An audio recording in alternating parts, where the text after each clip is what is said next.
Hello hi ഒരു പുതിയ വീഡിയോയിലേക്ക് എല്ലാവർക്കും സ്വാഗതം. അപ്പോൾ ഇന്ന് എൻ്റെ മോൻ റിച്ചുക്കുട്ടനെയും കൊണ്ട് ഞാൻ ജിമ്മിൽ പോയിന്. അതും എന്നും പോകുമ്പോൾ ബൈക്കിലല്ല, ഇന്ന് ബസ്സിലാണ് പോകുന്നത്. അപ്പം ഇവനെയും കൊണ്ട് ബസ്സിൽ പോകുന്ന ഒരു അനുഭവമാണ് ഞാൻ പറയുന്നത്. നമുക്ക് കണ്ണുള്ളപ്പോൾ കണ്ണിൻ്റെ വില അറിഞ്ഞൂടാന്ന് പറഞ്ഞ കണക്കാണ് ഞാൻ. ബസ്സിൽ പോകണം എന്ന് എത്ര പറഞ്ഞാലും എന്നെ ബസ്സിൽ വിടൂലായിരുന്നു. ആ ആൾ പെട്ടെന്നൊരു സാഹചര്യത്തിൽ ബൈക്കിൽ കൊണ്ടുപോകാൻ വരാൻ പറ്റാതിരുന്നപ്പം ഞാൻ ബസ്സിൽ ചാടി കയറിയതാണ്. അപ്പോഴാണ് അതിൻ്റെ വില മനസ്സിലായത്. അതങ്ങനെയാണല്ലോ അല്ലേ. എന്തായാലും അതൊക്കെ അവിടെ നിൽക്കട്ടെ. അപ്പോൾ ജിമ്മിൽ എന്തായാലും നല്ല കറക്റ്റ് 2 മണി അടുപ്പിച്ച് ഞാൻ എത്തിയിട്ടുണ്ട്. എനിക്കിന്ന് നേരത്തെ ജിമ്മ് കഴിഞ്ഞ് വീട്ടിൽ പോകണം. അതുകൊണ്ടാണ് ആരെങ്കിലും എത്തിയാൽ പിന്നെ മോൻ അടങ്ങി നിൽക്കില്ലല്ലോ. അതുകൊണ്ടാണ് പിന്നെ എല്ലാവരും വരുന്നതിന് മുമ്പ് ഞാനും എൻ്റെ ചേട്ടൻ്റെ വൈഫും കൂടെയാണ് വന്നത്. അപ്പം പിന്നെ അവിടെ നിന്ന് വർക്കൗട്ടൊക്കെ ചെയ്ത് മോൻ അവിടെ നിന്ന് കളിക്കുന്നൊക്കെ ഉണ്ടായിരുന്നു. വെയിറ്റ് ലോസൊക്കെ വന്നിട്ടുണ്ട്, 2 കിലോ അടുപ്പിച്ച് ഇട്ട് കുറഞ്ഞിട്ടുണ്ട്.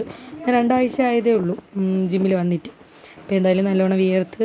പിന്നെ അപ്പോൾ തന്നെ എനിക്കൊരു കോള് വന്ന് അത്യാവശ്യമായിട്ട് ഇറങ്ങണമെന്ന്. അപ്പോൾ പിന്നെ ഇതൊരു എമർജൻസി ആയതുകൊണ്ട് തന്നെ പെട്ടെന്ന് ഇറങ്ങി വീട്ടിലേക്ക്. എമർജൻസി കാര്യങ്ങളൊക്കെ അടുത്ത വീഡിയോയിൽ കാണാം. അപ്പോൾ എന്തായാലും ലൈക്ക് ചെയ്യുക, ഷെയർ ചെയ്യുക, സബ്സ്ക്രൈബ് ചെയ്യുക. അപ്പോൾ നാളെ ഒരു വീഡിയോയിൽ കാണുന്നവരെ ബൈ.